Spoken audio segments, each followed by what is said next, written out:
Então hoje nós vamos falar sobre Juremir Machado da Silva e o seu livro História Regional da Infâmia, o destino dos negros farrapos e outras iniquidades brasileiras, ou como se produzem os imaginários. Não sei se vocês vão lembrar, mas o Juremir, ele, pelo menos para mim, apareceu duas vezes no ano passado. Uma, quando em janeiro convidou a Márcia Tiburi para um debate no seu programa de rádio na Rádio Guaíba, filiada de propriedade da Record, e convidou para a outra parte o nosso deputado federal, mas também deputado federal do povo brasileiro, Kim Kataguiri, né? E claro, a Márcia se recusou a participar. Do modo que eu vejo, faltou um pouco de gentileza de avisar quem seria, né, o debatedor, para que a pessoa possa pelo menos dizer: não estou afim. Mas enfim.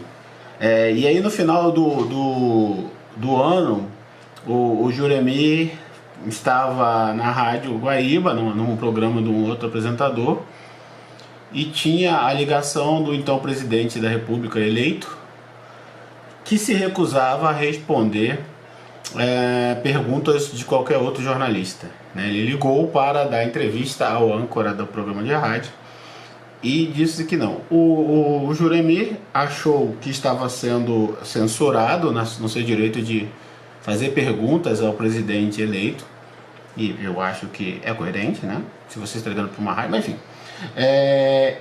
E se demitiu ao vivo, né? Então isso bombou nas rádios e foi interessante, é uma atitude interessante. Ele disse que trabalhava lá 10 anos, então por se sentir censurado, saiu. Bom, o Juremir tem uma história, na minha avaliação, muito bonita, embora eu não o conheça, nem conheça bem sua história, mas assim, como acadêmico, tem mais de 30 livros escritos, formado em jornalismo, pós-graduação, doutorado, etc, professor, né? Então ele tem uma formação substantiva. E esse livro, né, esse trabalho minucioso e duro, dá conta disso, né? Então, como é que esse livro chega a mim e mais uma vez fura a fila dos livros que eu tenho efetivamente que ler para poder dar conta da minha graduação, da minha pós-graduação? Eu tenho uma amiga no Rio Grande do Sul chamada Rosita e pedi a ela, porque tenho para mim que nós não conhecemos bem a história do Sul, alguns livros que indicassem, né, e pudessem nos ajudar a pensar esse imaginário. Rosita, leitora árdua, seríssima, que há 20 anos nós tínhamos um grupo que discutia literatura online, através de e-mails, né? Nesse grupo estava Guto Graça, estava Rodolfo, Marcelo, então a série de amigos. E então ela me mandou esse livro, e claro, com esse título, História Regional da Infâmia, ou seja, dialogando com a história universal da infâmia do Borges, eu não tive como não lê-lo, né, no lugar dos outros. Então eu comprei e comecei uma leitura que pode-se dizer assustadora. E assustadora porque o nome infâmia não dá conta no nosso imaginário do que ele representa, né, nesse livro. Ele constrói, ele mostra a construção de uma mitologia pobre, né, de uma mitologia mesquinha. Claro que a gente deveria pensar, será que toda mitologia é mesquinha? Enfim, essa é de uma mitologia que funda o imaginário nacional rio-grandense, né? Só que assim, de acordo com o livro do Juremir, ele é todo marcado em cima de mentiras, de comportamentos fraudulentos, de manipulações, ou seja, a baixíssima política, né? Os interesses individuais disfarçados de republicanos. As maracutaias, as armações, o querer ser dar bem disfarçado de espírito empreendedor. A gente já deve ter visto coisas por aí que pareçam muito com isso.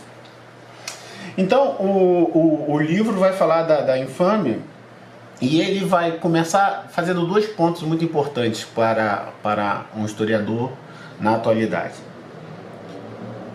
Entender que o seu ofício é de leitura de fatos que já não estão mais à mão.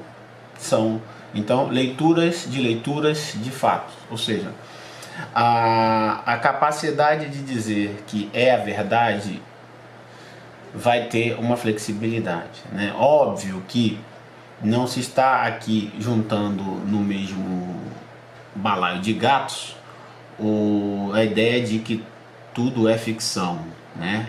Tudo é narrativa, como uma má-fé contemporânea tem utilizado para justificar a sua falta do que dizer.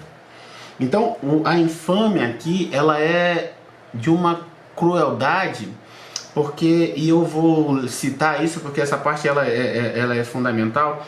Ele diz: a barbárie e o preconceito marcam outras modalidades igualmente eficazes de infâmia, cujo apogeu, entretanto, é quando esta se apresenta como sua própria negação, travestida de benefício a quem sofre a sua ação sinuosa deletéria. Assim como a forma mais sofisticada da barbárie pode ser a civilização. Na fase primitiva, a infâmia espalha certezas. Na fase superior, pode assumir a forma de simulacro da dúvida e da ambiguidade, fazendo do mito a única verdade essencial. Importante, o livro foi escrito em 2010. A ideia da infâmia, então, é o seguinte: ela vai numa gradação, e quando ela não tem mais o que dizer, ela diz, por exemplo, que como acabar com a escravidão e colocar esses pobres coitados para terem que dar conta da sua própria vida, né? Ou seja, é uma argumentação cruel que volta contra o próprio sofredor, a uma bondade de quem o faz sofrer. Enfim, e esse é o exercício maior da Revolução Farroupilha, né? A Revolução Farroupilha, conforme o Jeremias vai nos passar, ela é um acordo entre as elites gaúchas lutando contra o império, né? A fim de pagar menos impostos. E nessa luta, nesses interesses, porque o livro ele é gigantesco, e claro, se eu ficar aqui vai dar 2 horas de vídeo, não é nosso objetivo. Mas o que acontece? Ali naquela região, antes da criação do Uruguai, você tinha uma relação em que os proprietários de gado de um lugar iam para o outro a engordar o seu gado e depois voltavam. Também faziam isso para roubar gados um do outro. Então existia ali uma certa miscelânea que a criação do Uruguai começa a trazer problemas, né? Além disso, de acordo com os farroupilhas, o governo cobrava mais imposto da produção de couro de charque do Rio Grande do Sul do que a que importava do Uruguai. Esse é o pano de fundo que pula, né? Claro que eu devo estar esquecendo algumas coisas do livro. Só que o que acontece? Na hora de discutir as negociações, como não aceita, acaba descambando para uma... E aí você tem o interesse do Bento Gonçalves, que caminhava com seus gados por essa terra, de tentar uma proximidade com o presidente Rivera do Uruguai e um pedaço ali da Argentina, para criar o que seria a República Cisplatina, ou seja lá como é que é o nome, que seria um outro país num ajuntamento desses todos. Com essa ideia separatista, você começa a ter o projeto da luta da liberdade do Rio Grande do Sul. Ou seja, tudo começa com impostos, vai chegar a um ponto que talvez seja interessante manter essa unidade ali, já que o Império até esse momento não se prontifica. Só que acaba, por descontrole, porque alguém dá um passo maior, eles declaram a independência do Rio Grande do Sul. E aí é uma coisa muito interessante, porque eles tomam Porto Alegre, acho que, não vou lembrar a data, mas acho que ele fica 1 mês tomada, né? É 1 mês que ela está ali sobre posse dos Farroupilha, E isso é suficiente para que ela fique marcada como a capital farroupilha, né? E na realidade nada disso acontece, porque boa parte da população não é um mês depois, 2 meses depois, ela já estava tomada de volta, ou um ano, não sei. Porque a revolução durou 9 para 10 anos.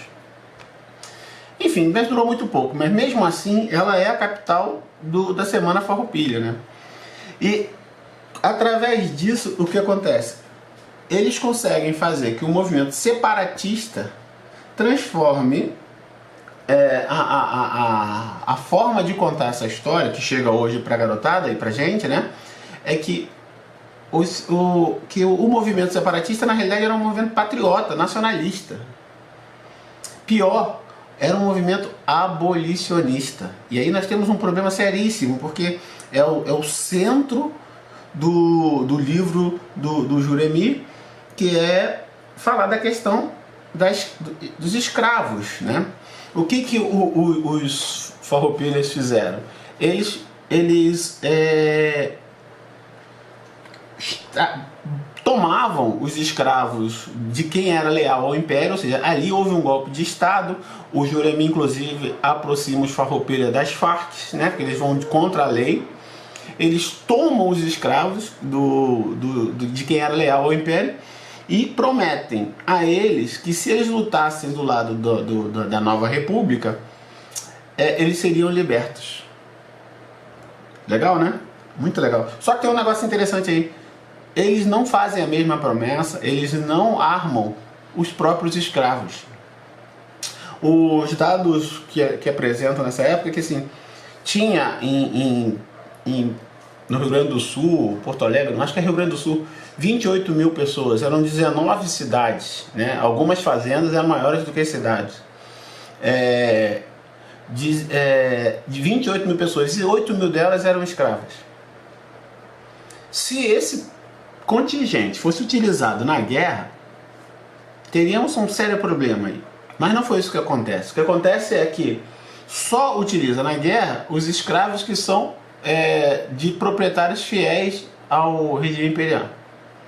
Portanto, a guerra fica sendo com essa promessa de liberdade, mas é a liberdade do outro, né?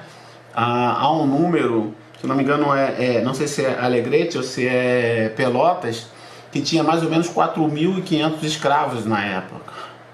E que esses escravos, se eles tivessem entrado para a guerra, se eles fossem liberados para a guerra, já teria dado um outro problema para o Império. Não que ganhassem, obviamente, não, porque o contingente do Império seria sempre, como é sempre para quem está na posição, alimentado indefinidamente. Mas a ideia é que, assim, você promete a liberdade, mas não bota os teus. Ou seja, há aí uma defesa da propriedade, não tem nada a ver com o abolicionismo, e qualquer ideia dita é mentira. Mas a coisa piora um pouco, porque o que acontece? Com o caminhar da guerra, fica claro que não vai se conseguir nada, né, do Império, que é muito restrito o poder de atuação dos farroupilhas. Então começa-se uma negociação por debaixo dos panos a fim de trazer uma anistia. E aí é uma luta desesperada para ver quem consegue se dar bem nisso, né? Bento Gonçalves lutando para conseguir se manter general, lutando para ser indenizado, dizendo que terminou pobre. Aí quando você vai ver os dados, ele tem escravo pra caramba, tem fazenda pra caramba, né? Um dos heróis mais assustadores que tem aí é o Domingos José de Almeida, que escreve uma carta pedindo uma indenização pelo investimento que fez na República. E o interessante dessa indenização é que assim, ele está pedindo inclusive o investimento que ele fez com alguns escravos que ele alugou no Uruguai, para que com esse dinheiro ele sustentasse a Revolução. Mais interessante de tudo, e esse é o único nome de algum valor na história que o Juremi nos conta, que é o Antônio Vicente da Fontoura. O Antônio Vicente da Fontoura, ele assume o Ministério da Fazenda na saída do Domingos José de Almeida. E aí ele descobre a farra louca que era ali dentro, a farra mesmo. Só que ele, não se sabe bem porquê, não queria compactuar com isso. né? Ele começa um processo de denunciar toda a direção. Ele faz uma bagunça enorme ali dentro. E como acontece sempre, que ele teve que sair, ele foi retirado. Só que o mais interessante é que quando ele vê isso, ele já começa um processo de buscar parar com a guerra. Parar com isso porque, evidente, os farroupilhas estavam saqueando agora tanto quem era a favor do Império quanto quem era contra. Né? Já tinha se generalizado o saqueio das populações. E o interessante na questão da liberdade dos escravos é que o que é apresentado para o Brasil como fascínio, assassino, etc, etc, o presidente do Uruguai, o Frutuoso Rivera, ele estava lado a lado principalmente com o Bento Gonçalves, até que ele faz uma coisa muito esquisita para o Bento Gonçalves e para os líderes farroupilhas. Ele liberta os escravos uruguaios. Pior, o mais louco de tudo, ele cede terras para os pobres, ele distribui, ele faz uma reforma agrária naquele momento ali. Então, nesse momento, era muito importante se afastar dele, porque essa poderia contaminar com ideias. Mas, para a gente tentar terminar, eu acho que é fundamental, é muito interessante, se vocês puderem, parem tudo e vão assistir, tá? Eu vou deixar o link, botem aí no YouTube, Batalha de Porongos. A Batalha de Porongos, o que acontece? Você tem dentro do grupo de soldados dos Farroupilha um grupo chamado os Lanceiros Negros, né? Que são os soldados negros capturados do inimigo e para quem se oferece a liberdade de ser livre. Bom, esse cara que está lutando pela sua própria liberdade, ele está lutando com tudo que ele tem. Então ele é de uma coragem enorme. Mas o que acontece? A promessa feita pelos Farroupilha de liberdade gera um problema nacional. Por quê? Porque não havia como deixar esses negros livres dentro do Rio Grande do Sul. Não havia como tirá-los do Rio Grande do Sul e levar para um outro estado sem que houvesse uma contaminação da sua história nos outros escravos. Qual a solução? Os líderes farroupilhas, eles fazem diversas solicitações a Duque de Caxias. Todas elas, quase todas elas, creio que só duas não são aceitas. A primeira é que os generais farroupilhas queriam se tornar generais do Império. Isso não é aceito. Os outros cargos são mantidos, mas general, não. E a segunda coisa é que a promessa de liberdade dos escravos, que o Duque de Caxias não pode aceitar. Então, cria-se um impasse. Como é que se resolve esse impasse? A infâmia total vem com o nome de David Canabarro, o general que é o responsável pela Batalha de Porongos. E aí tem um deboche histórico dos seus mitificadores, desse sonho de criar o homem do sul, né? Que é o seguinte: eles tinham acordado com o Caxias, e Caxias falou que não podia entregar os escravos. Os escravos deveriam ser devolvidos ao rei, ao imperador, e o imperador decidiu o que faria com ele, faria com eles. E como fazer isso? Como fazer isso sem quebrar a moral, a ética, a honra do farroupilha? Muito bem. Então, o general Canabarro separa as companhias, né, deixando em determinado lugar só os lanceiros negros, né, e afastado um pouquinho as demais companhias com os seus respectivos coronéis e generais. Ordena que sejam desarmados a fim de que se conserte o armamento danificado, e no dia seguinte serão entregues armamentos novos. E o que acontece no meio da noite? O lugar onde estão os lanceiros negros é atacado pelo coronel mandado por Duque de Caxias. Os negros estão dormindo, desarmados, e são assassinados covardemente. Enquanto isso, advertido por um toque de clarinete, o David Canabarro escapa com seu Estado-Maior por um lugar que também já tinha sido pensado para essa fuga. Muito bem. Bom, eu acho que é isso, né? E a pergunta, duas perguntas, Chico. Por que a gente não viu isso na escola? Né?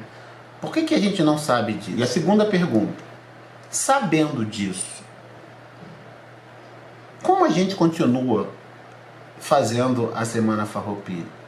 Como a gente continua vendendo uma história falsa e brincando de super-heróis? Bom, acho que é isso, né? O Antônio Vicente da Fontoura, que eu falei, que era o único que se revoltou com a infâmia geral, ele tem uma frase que... são várias frases, porque ele baixa a porrada geral, mas ele tem uma frase que é: só os velhacos temem a transparência. Só os velhacos temem a transparência.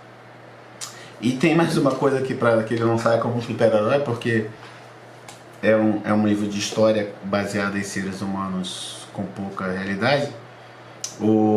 Ele escreve um diário, né? E é através desse diário que a gente vai saber de muita coisa que aconteceu. E no diário ele tem um determinado momento em que ele está ali pensando na vida, nas coisas que ele gostaria de fazer. E aí ele diz assim: cruzam-me na ideia planos deste tiro, lucro para comprar uma moleca para Lindoca, do outro mais o cozinheiro, e ainda de mais outro, de ver decentemente vestidos os nossos filhinhos. Joemi, claro, irônico, né? Acho que é a única forma de contar essa história sem sofrer muito, debochado, diz: nada como imaginar, no meio da guerra sem fim, um futuro de progresso, de liberdade e de crianças bem vestidas, brincando com seus negrinhos escravos. É isso? Nos vemos. Tchau.